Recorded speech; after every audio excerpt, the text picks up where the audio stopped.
Olá, queridos, tudo bem? Bem-vindos aí a mais um momento do nosso estudo da Palavra de Deus. Nós vamos continuar nossa meditação nos Evangelhos Sinóticos, continuando o capítulo 5 do Evangelho de Mateus e vendo também um pouquinho do capítulo 6 do Evangelho de Lucas.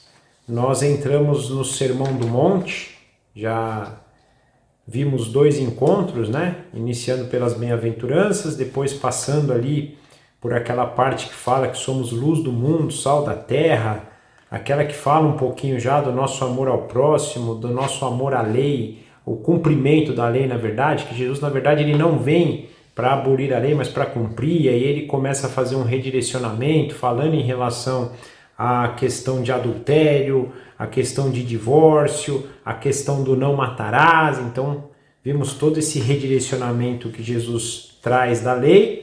E hoje nós vamos continuar a partir do verso 31. Então, Evangelho de Mateus capítulo 5,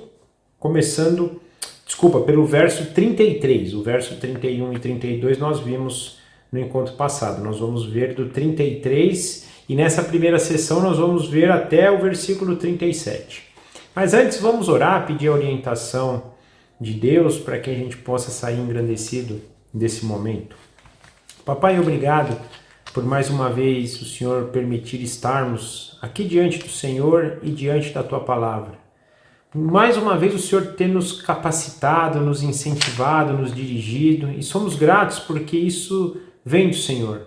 Por favor, não tire isso do nosso coração, pelo contrário, aumente esse desejo dia após dia, para que possamos nos aproximar do Senhor, te conhecer cada vez mais, ao Senhor também, Senhor Jesus, e ao Senhor Espírito Santo, para que possamos ter uma vida santa, digna, uma vida entregue ao Senhor e dirigida pelo Seu Santo Espírito.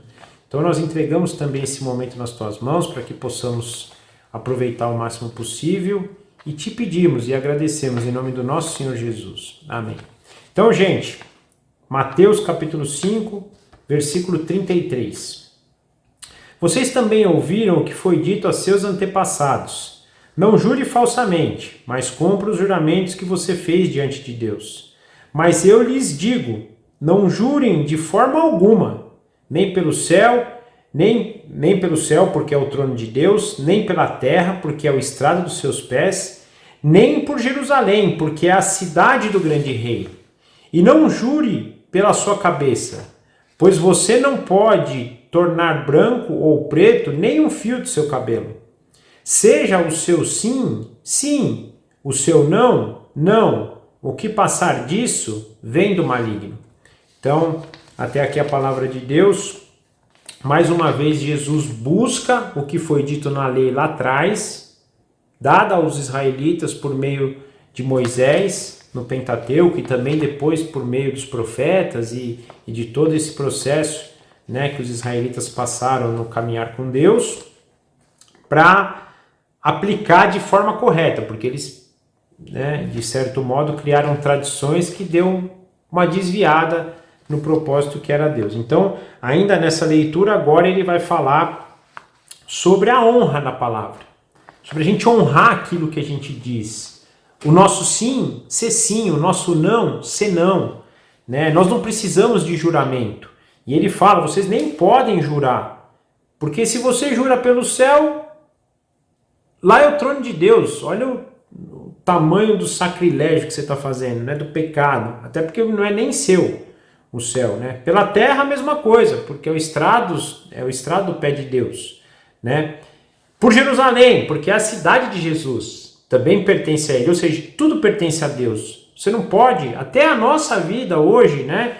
Não pertence a nós. A gente não pode jurar pela nossa cabeça, porque ela também pertence a Deus. Portanto, nossa palavra tem que ser uma palavra convicta, correta, digna de confiança, onde a gente fala que sim é sim e não é não, ponto. E é um dado importante isso, porque agora ele fala que o que passar disso vem do maligno. E é verdade se a gente for pensar na prática, porque uma pessoa que jura muito, gente, a tendência dela estar mentindo é muito grande. Aquela pessoa que é firme, convicta, aquela pessoa que realmente está falando a verdade, fala, cara, eu estou te falando a verdade. Estou te falando que sim, estou te falando que não, ponto. Ela não fica preocupada em querer né, ficar se justificando, querer ganhar o favor do outro. Pelo contrário, ela tem convicção daquilo que ela diz. Não é à toa que em Efésios a gente estuda, né, e estuda não só o aspecto da gente não mentir mais. Pelo contrário, vá e fale a verdade. Quando você anda no caminho da verdade, quando você busca a verdade, quando você professa a verdade, o seu sim vai ser sim, o seu não vai ser não, ponto. Né? E a gente não vai precisar cair nesse engano do maligno, que é aquele que quer nos enganar também nessa direção de que a gente se perca por meio de falsos julgamentos e principalmente quando a gente não tem essa confiabilidade na nossa palavra, a modo de que quando a gente diz sim, as pessoas creem que é sim, e quando diz não, creem que é não. Então aqui esse primeiro ponto que ele vai trabalhar esse redirecionamento, então é na honra da palavra. Honre a tua palavra. Honre a tua palavra. Não é julgar, né? Desculpa, não é você jurar, é você honrar. Então, não só jure, não jure, como se dizia, mas honre. Então esse é o primeiro ponto. Avançando agora, do versículo 38 ao versículo 42, nós temos: vocês ouviram o que foi dito, olho por olho, dente por dente. Mas eu lhes digo, não resistam ao perverso. Se alguém ferir a face direita, ofereça-lhe também a outra. E se alguém quiser processá-lo e tirar-lhe a túnica, deixe que leve também a capa. Se alguém forçar a caminhar com ele 1 milha, vá com ele 2. Dê a quem pede, e não volte as costas àquele que deseja pedir-lhe algo emprestado. Até aqui a gente percebe que Jesus está tratando então o nosso coração em relação a algumas situações, em relação ao próximo, só que agora ele vai nessas próximas 2 passagens trabalhar algo importante, né, no nosso coração, que é principalmente a possíveis inimigos, porque alguém que te bate, alguém que te faz mal, você acaba, ou nós acabamos considerando um inimigo nosso, né? E aqui ele está falando, na lei lá foi dito olho por olho e dente por dente, e penso que aqui, nesse caso, a gente podia até cair na contradição de pensar, mas Jesus está mudando a lei. Não, esse ponto da lei, e a gente tem que ter isso em mente. Lembra que a gente falou da lei moral e da lei cerimonial. Mas essa questão de lei cerimonial tinha também, por trás dela, né, que é baseada na lei moral, algumas leis nacionais, digamos assim, não é nacional, né, mas da nação de Israel. Porque Israel, quando recebe a lei de Deus, eles estavam saindo do Egito, eles não eram uma nação ainda. E eles estavam indo para a terra prometida, tomar posse dessa terra, e precisavam de algumas leis, né? E quando ele fala olho por olho, dente por dente lá, era para aquele cumprimento nacional, para a lei estabelecida da nação de Israel, naquele momento. E principalmente, penso que muito tinha a ver exatamente com filhos. Ou seja, Deus ali estava tratando os seus filhos, cara, o mal que você fizer, você vai ter essa retribuição. Aqui ele está falando de um testemunho, e principalmente para a gente entender, até porque é o que a gente faz, né, muito da nossa vida, em relação a Jesus, por exemplo, para a gente não cair no erro do julgamento. A gente vai perceber no capítulo 7, quando a gente chegar lá, que fala assim, com o peso com que você julga, vai ser o peso que você vai ser julgado. Então, também olhando por isso, porque se você receber o olho por olho e dente por dente do que você faz em várias situações, você está aflito. Se esse critério valer também para a gente, nós estamos ferrados, porque a gente dá tapa na cara de Deus todo dia, né? A gente fere a Deus todo dia, a gente está sempre indo contra a vontade dele, né? Está sempre forçando a barra com ele, ou seja, então até aqui a gente já teria problema, e Deus está falando, não façam isso, não resistam. E aí ele traz aqui, né, que isso tem muito a ver com, também, de novo, com a ação de Satanás na nossa vida. Se da mesma forma ali ele falou, o que passar disso vem do maligno, aqui ele fala, né, não resistam ao perverso. E aqui, lógico que tem a ver com a pessoa que está fazendo isso, que é perverso, mas que por trás disso também provavelmente tem uma ação maligna de Satanás na vida da pessoa, né? Então, feriu a face direita, te deu um tapa na face direita, dá a esquerda. O que quer dizer? Não revide, não se vingue, né? Essa passagem vai ter muito esse contexto de vingança, da gente não deixar que a vingança possa entrar em nosso coração, né? Pelo contrário, seja humilde. Se te der um tapa na direita, oferece à esquerda. Se te processar e querer te tirar a túnica, deixa. É melhor você perder isso e caminhar tranquilo com Deus. Se ele te forçar a andar um pouco, fazer alguma coisa que você não quer, vá, ande mais até, se possível, dê o que ele pede. Olha o que ele fala, não volte as costas àquele que deseja pedir-lhe algo emprestado. Também, para a gente tomar cuidado com isso. E aqui tem um dado importante que a gente vê, por exemplo, se a gente estuda Provérbios, né? Provérbios nos diz assim, cuidado para você ser fiador de alguém, porque você pode se embananar, né? Ou até ao que você está emprestando. E aqui ele já fala, ó, você não vira as costas para quem te pedir emprestado. Penso que conciliando estas duas passagens, o que nós vamos entender com isso? De que esse emprestado aqui é de solidariedade, né?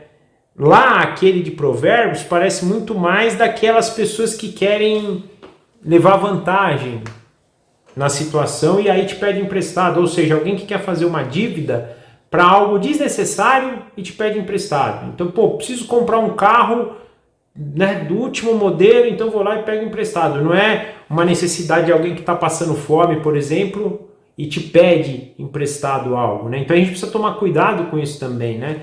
Que aqui tem esse aspecto, né, da gente desse aqui que tem esse, né? E eu estou falando que não basicamente por essa passagem, mas conciliando essas duas, né? Aqui é o empréstimo ao necessitado, aquele que precisa de algo ali mais urgente, não aquele empréstimo de Provérbios, que é um empréstimo que, na verdade, é para vantagem do outro, né? Mas esse ponto aqui é importante a gente ter em mente a vingança. Então também Jesus está redirecionando o nosso coração em relação à vingança. Não se vinguem. E a gente também, estudando várias outras passagens bíblicas, nós vamos perceber que Jesus fala isso, né? Deixa a vingança a Deus. Ele é o juiz, ele é o justo, ele é o santo, ele é o reto. Né? Deixa que ele vai trazer justiça na hora certa. Né? Não cabe a você. Não é à toa que a gente vai perceber que a ira dos homens não produz a justiça de Deus. E por isso que a ira humana ela é um pecado. Porque nós não temos o entendimento pleno. E quando a gente começa... E aqui um dado importante, gente, porque eu estou falando assim do sentido contextual da coisa, mas tem o sentido prático, que é muito difícil, né? Como é que você fala que você tomou um tapa na cara direita, um tapa na direita e vai deixar a esquerda? É muito tenso isso. Quando a gente vai para o tribunal, alguém nos leva ao tribunal, a gente deixar tudo para a pessoa, perder aquele caso, é muito forte isso. A gente não consegue, né, ter uma visão tranquila sobre isso, até uma execução tranquila sobre isso.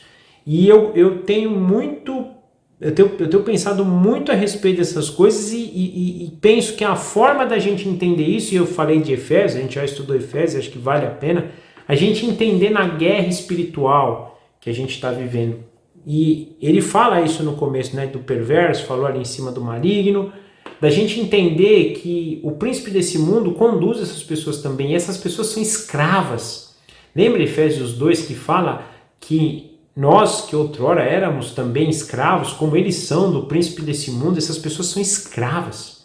Então, se a gente olhar com um pouquinho de compaixão por trás disso, olhando, olha, ela está fazendo isso porque ela está escravizada pelas coisas desse mundo, pelo príncipe desse mundo, pelos principados e potestades que regem, né, as regiões celestiais desse mundo caído. A gente pode ter um pouco de compaixão e começar a orar até pela essa pessoa, para ela ter os olhos abertos, para ela poder encontrar salvação em Cristo, assim como nós encontramos também. Eu acho que isso traz um conforto no nosso coração numa situação que é muito difícil, que é essa que a gente vai querer se vingar. O nosso coração, o grande desejo que vai brotar dele é vingança. Então a gente pode ter esse entendimento, né? Nessa questão de briga, de batalha espiritual, para tentar tranquilizar o nosso coração diante de uma situação dessa. E muito Espírito Santo, muita comunhão com Deus, porque é difícil. Você tomar um tapa numa cara e dar outra para sofrer é complexo, né? Avançando, aqui na verdade nós vamos ler capítulo 5, 43, capítulo 5, versículos 43 a 48 de Mateus, mas também o de Lucas, capítulo 6, do versículo 27 ao 36, porque são passagens, né, paralelas. Então, o trecho de Mateus, capítulo 5, começando pelo verso 43, diz assim: Vocês ouviram o que foi dito, ame o seu próximo e odeie o seu inimigo. Mas eu lhes digo, amem os seus inimigos e orem por aqueles que os perseguem. Olha aqui, ó, que eu falei ali, né, um pouco acima. Para que vocês venham a ser filhos de seu Pai que está nos céus. Porque ele faz raiar o sol sobre os maus e bons e derrama chuva sobre os justos e injustos. Se vocês amarem aqueles que os amam, que recompensa receberão? Até os publicanos fazem isso. E se vocês saudarem apenas os seus irmãos, o que estarão fazendo demais? Até os pagãos fazem isso. Portanto, sejam perfeitos, como perfeito é o Pai Celestial de vocês. Né? Passagem de Mateus, passagem de Lucas, a partir do verso 27 do capítulo 6. Mas eu digo a vocês que estão me ouvindo, amem os seus inimigos e façam bem aos que os odeiam. Abençoem os que os amaldiçoam. Orem por aqueles que os maltratam. Se alguém lhe bater numa face, ofereça-lhe também a outra. Se alguém lhe tirar a capa, não a impeça de tirar-lhe a túnica. Dê a todo o que lhe pedir, e se alguém tirar o que pertence a você, não lhe exige que seja devolvido, né? Que o devolva. Como vocês querem que os outros lhe façam bem, façam também vocês a eles. Que mérito vocês terão se amarem aos que os amam? Até os pecadores amam os que os amam. E que mérito terão se vocês fizerem o bem àqueles que são bons para vocês? Até os pecadores agem assim. E que mérito terão se emprestarem a pessoas de quem esperam devolução? Até os pecadores emprestam a pecadores, esperando receber devolução integral. Amem, porém, os seus inimigos, façam-lhes o bem e emprestem a eles, sem esperar receber nada em volta. Então a recompensa que terão será grande e vocês serão filhos do Altíssimo, porque Ele é bondoso para com os ingratos e maus. Sejam misericordiosos, assim como o Pai de vocês é misericordioso.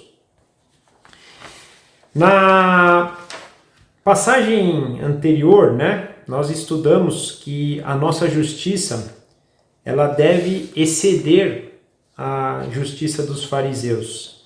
E Jesus aqui está aumentando ainda mais isso agora. Ele falou, vocês têm que agir diferente, vocês têm que agir diferente dos pecadores, dos injustos, também dos religiosos. E ele dá parâmetros, né? O injusto, o religioso, o pecador, ele ama o seu amigo, mas ele odeia o seu inimigo. Afinal de contas, o seu inimigo te faz mal. E aí Jesus vem e traz esse redirecionamento. Vocês têm que amar os seus inimigos. E mais do que isso, orem por eles.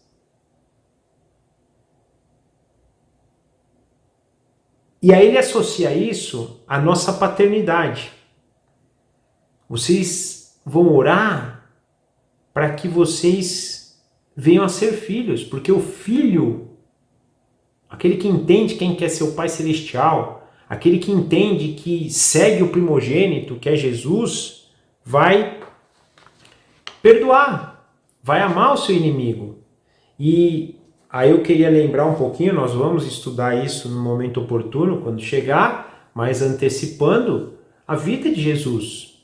Jesus tomou tapa na cara, Jesus tomou cusparada, Jesus, ele foi humilhado publicamente, foi chamado de mentiroso, foi levado ao tribunal e foi culpado ali e não abriu a boca, né? Ele está falando de algo aqui que a gente pode também pensar, pô, é fácil escrever, é fácil falar, mas será que é fácil cumprir? Jesus cumpriu. Jesus nos mostra e nos mostrou que é possível. Ele passou por tudo isso e mesmo assim ele amou, a ponto de, na cruz, pedir que o Pai perdoasse aqueles que estavam fazendo mal para ele. Jesus foi de uma humildade, foi de um amor, foi de um entendimento do que é ser filho de Deus, de tal maneira que ele passou uma humilhação, a pior de todas, quieto, amando, pedindo perdão em favor dos que estavam fazendo aquilo. Então, quando ele fala pra gente isso, é isso mesmo, vai amar o seu inimigo. E é importante a gente ter isso em mente, porque falei do filho, mas quando a gente não faz isso, a gente se posta como um pecador, porque ele só ama o seu amigo, como um injusto, né? Como um fariseu. Na passagem de Lucas a gente vê algo até mais forte, né? Sabe aqueles que amaldiçoam vocês? Abençoem. Sabe aqueles que maltratam vocês? Você vê que ele vai aumentando cada vez mais aqui, né? A intensidade das coisas más que a gente pode sofrer. Sabe esses que fazem essas coisas com vocês? Ame a eles. Façam diferente. Tenham uma justiça muito superior aqui da terra, que só fala para você amar quem te faz bem. E aí ele avança numa direção importante. Eu falei do empréstimo, né? E aí a questão do empréstimo, apesar dele... A tradução fala empréstimo, né? Mas se a gente for pensar friamente, o que ele está falando aqui é doação. Porque é não desejar nada em troca. E não só no aspecto, pode a gente levar aqui para um aspecto financeiro de posses, mas no aspecto global. Se eu recebi maldição de uma pessoa e eu vou abençoá-la, eu não vou fazer isso porque eu quero, eu vou doar essa bênção para a pessoa, eu não vou fazer isso porque eu desejo que ela me abençoe de volta, ou que ela faça alguma coisa de volta para mim. Da mesma forma, se eu perdoei algum, né, ou perdi um processo na justiça porque eu abri mão pela pessoa, não vou fazer isso querendo receber nada em troca. E também, da mesma forma, um bem, não vou emprestar algo que eu vou desejar em troca. Faça isso por amor. E aqui tem um parâmetro, gente, que eu acho que é importantíssimo. Eu queria só aproveitar essa passagem, porque isso me veio na cabeça até agora, né? A gente começar a entender um pouco isso. Quem que é o dono da nossa vida como um todo? Porque às vezes a gente fala, eu sou servo de Cristo, eu sigo a Ele, eu entreguei tudo para Ele. Mas quando, por exemplo, a gente vai entrar em posses, a gente já fica em dúvida, né? Eu faço a gestão do meu dinheiro. Será que a gente tem entregue tudo? Porque Deus, Ele nos abençoa com as coisas aqui, mas Ele deseja também para que a gente se poste como filho e aprenda também a lidar com isso. A gente o questione a respeito. Fala, Senhor, tá aqui, ó, 100% das minhas posses. O que a gente vai fazer? Para quem que a gente vai emprestar? Como que a gente vai usar? Né? A gente tem um pouco disso. E é difícil, gente. Eu estou falando aqui, estou falando isso veio na minha cabeça agora, o Espírito falando, mas um confronto para mim, porque é bem difícil. A gente pegar a nossa conta e falar, Senhor, tá aqui, ó. Né? Porque é fácil eu falar para vocês aqui agora, Senhor, tá aqui a conta, ó, tá? Aí falo lá, quanto tem? Tem R$1.000. Aí imagina vir lá o Espírito e fala, tá bom, pega os R$1.000 agora e doa para uma pessoa na rua. Será que a gente vai ter essa percepção? Será que a gente vai confiar que quando a gente busca, e nós vamos estudar também no Sermão do Monte essa passagem, a justiça e o reino de Deus em primeiro lugar, tudo que a gente precisa vai ser suprido? Porque se o Espírito falou para dar o 100% que está na sua conta, algo ele vai fazer para que você tenha a sua necessidade suprida. Você está obedecendo, você está buscando a justiça e o reino de Deus. Então, basicamente, nós vamos dar tudo, mas nós vamos receber algo de Deus. Não que a gente, de novo, não estou falando que a gente vai dar para receber, mas eu digo quando a palavra dele nos diz, busca primeiro a justiça e o reino de Deus, que tudo que você precisa vai te ser acrescentado nessa direção, né? A gente ter esse entendimento. Então aqui é esse desapego. Desapegar a ponto de pedir emprestado, orei para o Espírito falou empresta, é doação. E aí empresta tempo, empresta recurso, empresta favor, empresta bênção, empresta o que for, né, direcionado pelo Espírito a não emprestar, né, a doar verdadeiramente. Então isso é um dado importante e um redirecionamento muito forte. Por isso que eu disse na semana passada, e chamo a atenção de novo, que o Sermão do Monte para a gente deve ser um espelho para que a gente se delicie nele, tá, gente? Eu não queria que a gente saísse com esse... Porque assim, se a gente for estudar o Sermão do Monte ao pé da letra e for honesto de coração, a gente está frito. A gente não consegue cumprir nada do que está escrito aqui, mas não é o objetivo. A gente vai buscar também, não estou falando que a gente vai levar uma vida relapsa e não tentar buscar isso, mas isso é um espelho que Deus está nos dando para que a gente possa perceber quem a gente é. E aí não é para que a gente perceba quem a gente é, para ficar triste, para se afastar de Deus. Pelo contrário, é para entender a total necessidade que nós temos de Jesus Cristo. A total necessidade que nós temos de estar cheios do Espírito. Esse é o ponto, é olhar para esse espelho e falar, nossa, mas que coisa. Não dá, eu não consigo, né? A gente falou 3 pontos hoje aqui, honrar a palavra, falou aqui de vingança, falou aqui de amar o inimigo, não consigo, é muito difícil, mas tá bom. Deus não está falando para você conseguir isso sozinho, Deus não te pôs um fardo para você carregar, Ele falou, dá o teu fardo que eu carrego para você, eu vou dar meu fardo para você que é leve. É esse o ponto, é a gente olhar por esse espelho e a gente cair, falei isso a semana passada e vou trazer de novo aqui. A gente entrar numa imersão total, deixar o Espírito Santo tomar conta de nós para conseguir fazer. É esse o ponto. Se a gente não tiver, eu estou falando do Sermão do Monte, mas a própria Bíblia como um todo, né? Se a gente não tiver esse entendimento que a Bíblia está sendo sempre esse raio-x para a gente pode se frustrar, a gente pode achar que não está caminhando, não está crescendo. E aí o ruim disso é que o amor vai esfriando. Né? E não é o desejo de Deus. O desejo de Deus não é... Eu estou falando de amor esfriar porque é aquele negócio assim, né? Você imagina um pai que só aponta o dedo pro filho. Pô, não tem um momento de carinho, não tem um momento de comunhão, só aponta o dedo para os erros do filho. Uma hora o filho vai falar, meu pai não me ama. E não é o aspecto que Deus está falando, eu não quero que você tenha isso. Porque às vezes a gente pinta um Deus, um pai, a gente está falando de pai celestial, aqui a gente está falando de não ser órfão mais... Mas, por outro lado, a gente fala de pintar um Deus que é um pai inacessível, um pai que só dá bronca, que só quer... Pelo contrário, é um pai que está falando... Eu estou falando todas essas coisas para vocês porque isso vai fazer mal para vocês. Jesus, quando está falando aqui, ó, faz assim, porque o dia que você der a outra face, você vai ver como você vai se sentir leve. Você vai ver como você vai se sentir filho. Você vai ver como você não é mais órfão. Porque uma pessoa que faz isso é quem entendeu que não é órfão. E se ela entendeu que não é órfão... E aí órfão, gente, é sentido... Nesse sentido espiritual mesmo, a gente vai estar muito mais bem-aventurado, porque a gente entendeu todo o propósito. Então isso é importantíssimo, a gente olhar para o Sermão do Monte, tudo isso que a gente está aprendendo, que a gente já aprendeu, que vai aprender com essa leitura, de que isso deve nos dirigir para Deus, a gente conhecer esse padrão altíssimo de Deus, ver o quanto a gente está abaixo desse padrão altíssimo, mas que a gente tem a oportunidade hoje de emergir dentro de um Deus que tem esse padrão altíssimo e quer nos dirigir para que a gente também consiga chegar a esse padrão altíssimo, que é o padrão perfeito, que é o padrão verdadeiro, que é o padrão do reino de Deus. É o padrão que quem quer viver na eternidade vai viver. Na eternidade é a forma com que a gente vai viver. Amém? Era isso por hoje. Espero que vocês tenham gostado. Nós vamos terminar então e a semana que vem a gente se encontra de novo.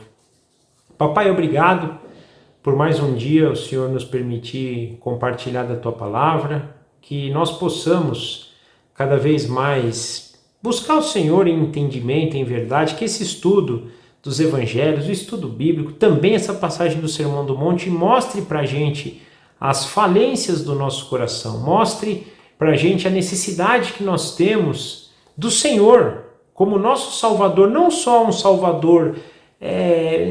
A salvação eterna é maravilhosa, mas já um Salvador aqui também desses enganos, dessas mentiras desses sofismas que tomam conta da nossa vida, para que a gente possa cada vez mais tomar posse do teu reino, que já pode ser vivido aqui por nós nessa vida, e que a gente possa caminhar como Jesus, cheio do teu Santo Espírito, numa comunhão maravilhosa com o Senhor, que é o que o Senhor espera, que é o que o Senhor quer também, que a gente possa ter esse entendimento, possa caminhar nessa direção, possa cada vez mais estar do lado do Senhor. Leve esse momento para que a gente tenha esse entendimento. Também pedimos por esta semana, que nós possamos ter mais uma vez uma semana abençoada e no final de semana que vem estarmos de novo diante do Senhor e da tua presença.